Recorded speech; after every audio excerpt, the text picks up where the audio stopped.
So, anybody remember this guy? Because I certainly didn't, up until now.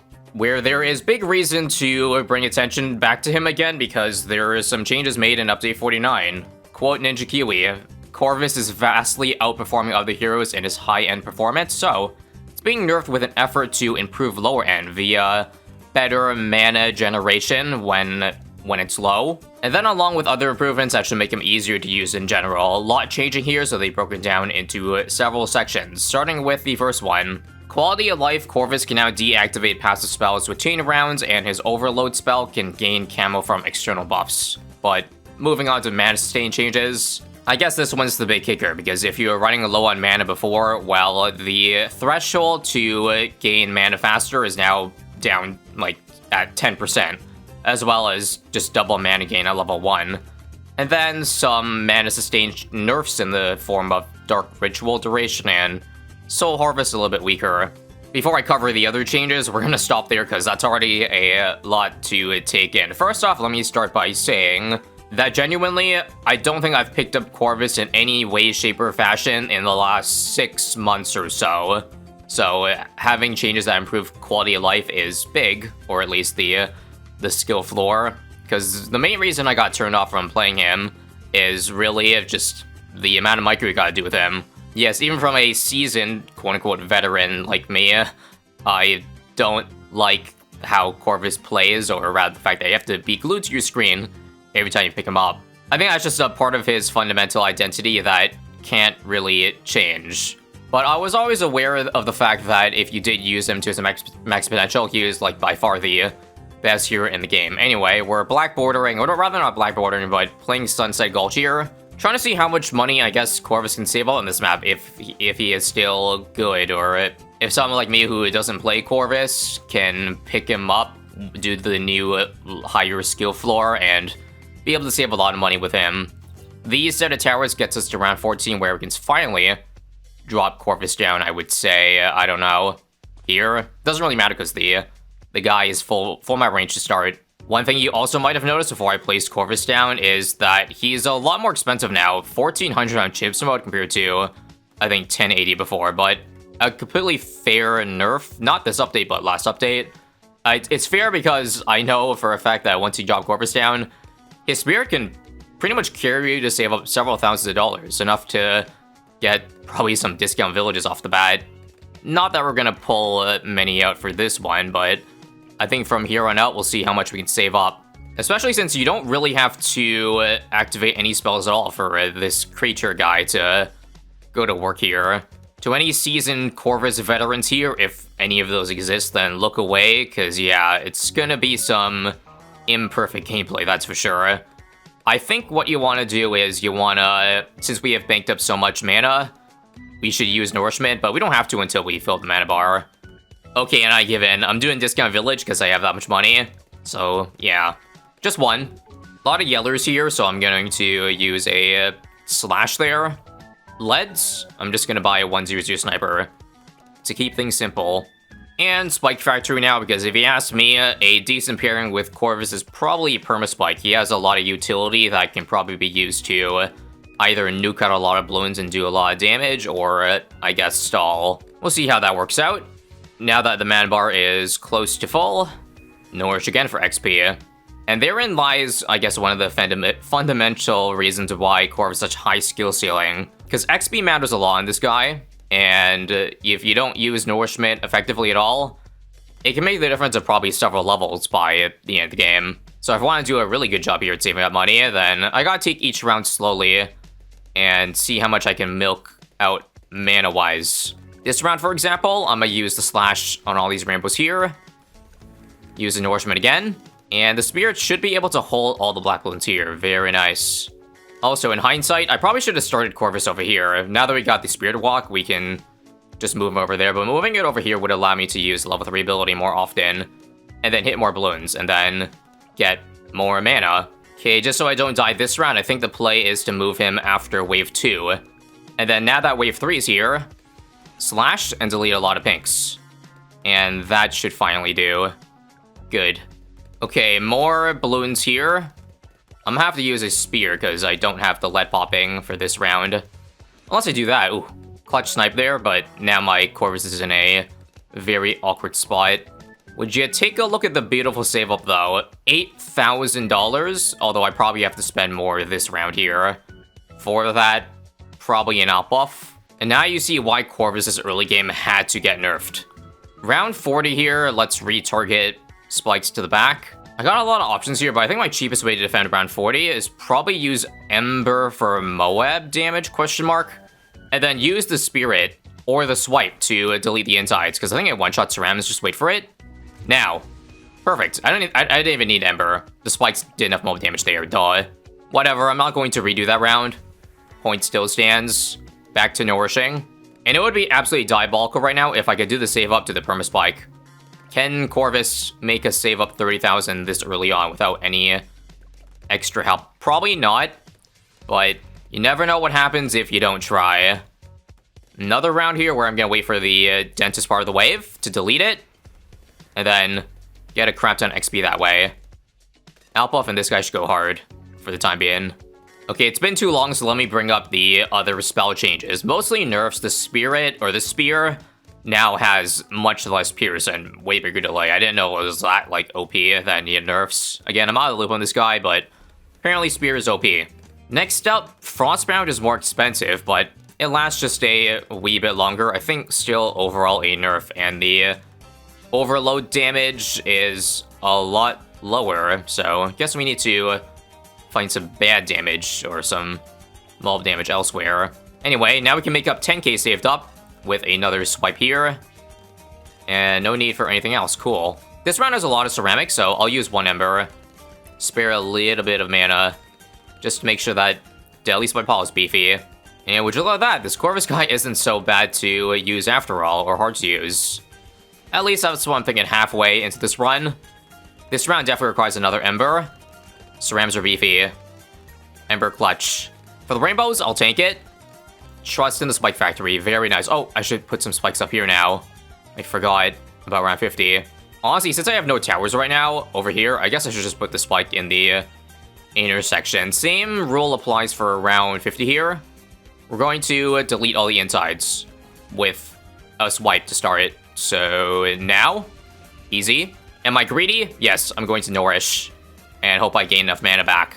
Again, with the skill ceiling changed, or the skill floor, I should be able to charge up enough mana to defeat the balloons here. Oh, right, I need enough mana for a trample, because I don't have the one-shot no more. No, I'm short 40 mana. Guess I can't nourish this round. Oh no, and I just realized after restarting the round, Ninja Kiwi doesn't save the Deadly Spike piles. Look, it's empty. There used to be a fat pile there. Now all that's left is, well, nothing. So if I want the best chance, I gotta beat every round in one try, eh? Also, what I'm going to do is I'm just going to nourish first and then use a swipe. I get more mana that way, and now I have enough for a trample at the end of the round. But now I'm dead because I don't have the swipe pile to bail me out earlier. Well, for the Cerams then, I guess I'm just gonna use the Nerf Spear and hope for the best. Ember too. I had to use Ember anyway, didn't I? Okay, and then Trap or Frostbound. Frostbound safer. No, it's not. Trample now. Red Bloons, there we go. Okay, no need to make things too complicated. I'm just going to add another mid-game to get me to the Deadly Spike or Perma Spike. This is probably a decent combo. Zombies can deal with Dense Bloons and then preserve the Spike pile. And this should be easy save up to Perma Spike. But just like that, one addition of a Necromancer can give us the Perma Spike, I think, right this round after I damage the Beefy a little bit. I'll do a Repel here for the balloon insides and oh god, think. This, no trample, good. Just those two, and there it is. Easy save up. Well, I should say easy after getting Necromancer. I think if I tried to not buy anything to save up for this, it's probably possible, because I know the skill ceiling of it, but it would have been so annoying. And now after round 78 here, we have level 15 cores. I'm just going to keep on adding some small stuff that I'll probably need to get to complement the Spike Factory anyway. Been a while, but I'm pretty sure Unstable Concoction is a good, well, synergy with this guy. It'll do some good burst damage on Explosion, which can help reduce the amount of pressure that this spike ends up building up. No beating around the bush. Other things we can add is probably a sniper. To stall the round to build spike pile up, just a simple 4-0-0 on last. Should keep like either his UMG at bay to give us a lot of time or something else. And also, in case you're wondering, I think this used to be allowed before, but recovery no longer replenishes the cooldown rate of nourishment. So you're capped by the natural cooldown of this thing in terms of how much XP you want to get. And even with that, I think we can still easily reach level 20 because we're already at almost level 17, probably 17 after this one. You see this though? First UMG goes by now, and there's so much extra time to build spike piles because I have one main mob up here. I could even do 4-0-1, but I'm lazy. For now, we'll chill. And let me get a full stack of mana. Okay, not quite full, but close enough full after one swipe there. And then we're ready to nourish again. Oh, whoa. Round 89. I didn't expect this round to kill us, but either it didn't stall enough or fortifieds take up a lot of spike pile spikes. Alright, I guess it's time to stop gaining XP then, and just go for stuff that would get us damage. So, let's use Echo and Ancestral Might. Two big hands? Surely that's enough. Pretty goated combo, barely. We have one spike remaining, but thankfully, this guy here will stall the BF beats so we gain a couple more spikes back. I'm gonna keep buying more though. Second concoction now. Let's Echo this and Ember and Repel.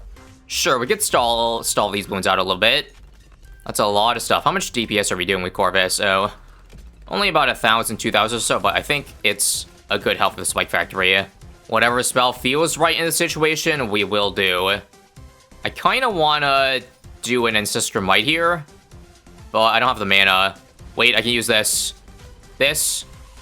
Nope, I knew this round probably kills us. I kind of didn't want to get another whole tier 5 to help us out, but honestly, I think we might need it. Let's just do Prince of Darkness and right, because there's no balloons anymore, we can put the set target for both these guys all the way back here. And that should be fine. But I promise, I don't think I will need any more money after pod here, so we can save up the remaining 30k, turn it into, I don't know, 80k at the end of the game, which is okay. Not the most impressive save up, but considering I'm far from the Corvus expert, I'd say it's respectable. And now let's see if the extra zombie balloons here can give us the victory royale. So, okay, we have enough for Echo and Overload. They have a combo with these two. Keep a beefy spike pile. Easy round. That's looking pretty healthy to me. Yeah, too much hesitation really in getting a tier 5, but it makes things so much easier. And now we can probably get level 20 at, I believe, round 95. Actually, we're $237 off. You know what? Nourish it. Easy. Now we don't have to worry about nourishing anymore and put our pure focus on using spells effectively. So what do I want to do for 94 here? Probably, again, I feel like Echo Ancestral Might is a goated combo at just doing lots of damage, especially since level 20 now, see? Ancestral Might does more damage. So I'm gonna just use that to clear out a bunch of gunk. 95 is not dense, so this can basically be a solo round for the Prince of Darkness. Very cool. $47,000 now. Want to see me do it again?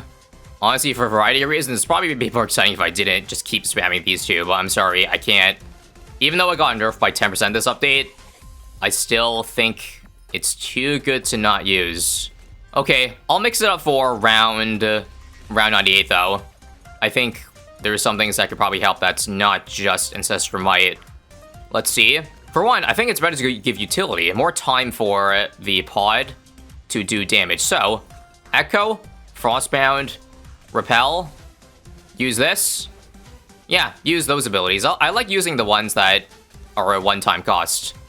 I hate losing mana per second, but I'll use one Storm too. And that's actually not a lot of damage from Corvus coming out. But we hope that the utility is good enough, and it's not. Okay, let's see how this round does if I use Ancestral Might. That was pretty ass-cheeks, you gotta admit. Okay, this, and this. Leave it on first or strong? We'll do strong. Get those GMGs down faster so the zombie balloons can do things. Oh, I can also use Storm while using Ancestral Might. And also gain more mana via Using this. Still dead. That's about all the spells I can use with Ancestral Might. Because, you see, it disables the other spells when I use this. How about then we save it after we use all these abilities? You know what I mean? After getting some Embers, do this. And then activate Spear in this. It's still not enough. Okay.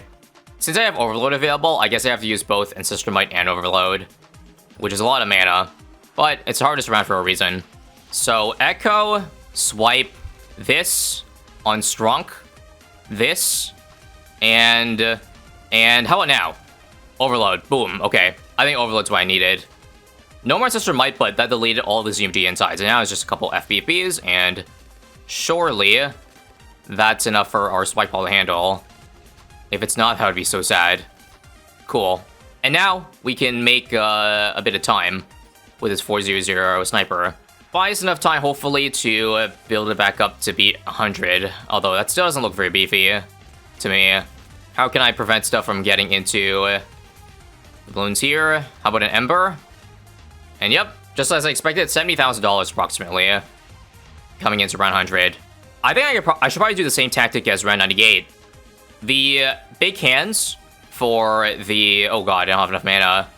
Oh, I don't have enough mana. I was going to use Overload, but I'm not going to get to 600, I don't think. Unless I get mana from the bad popping here. Or is that not enough? Come on. Nice. Not gonna lie, still a little disappointed that 72k was the best I could do. Well, actually, it's not the best, because if I wanted to retry, I'd probably go into my thinking lab to come up with, I don't know, a cheaper, but equally as effective combo. I'm sure there's something that's cheaper than a Prince of Darkness that could do well to complement with the Perma Swipe, but it made for a fairly easy finish, and also a fairly balanced damage count throughout all towers. Also, I swear to god I pressed retry last round there, but it reset me back to round 6. But yeah, 500k pops here. Surprisingly not that much. I thought it would have done more, but I guess he was just kind of AFKing the... Or, we were literally just using him to get mana for the first 90 rounds, so that makes sense. And if you ask me this update, I think he does feel a little bit easier. I feel a little bit better used. I didn't feel like I was short on mana very often, but am I still going to use him? Because due to all the micro involved with him, probably not very often. That's my take. Let me know your take down below, and see you later.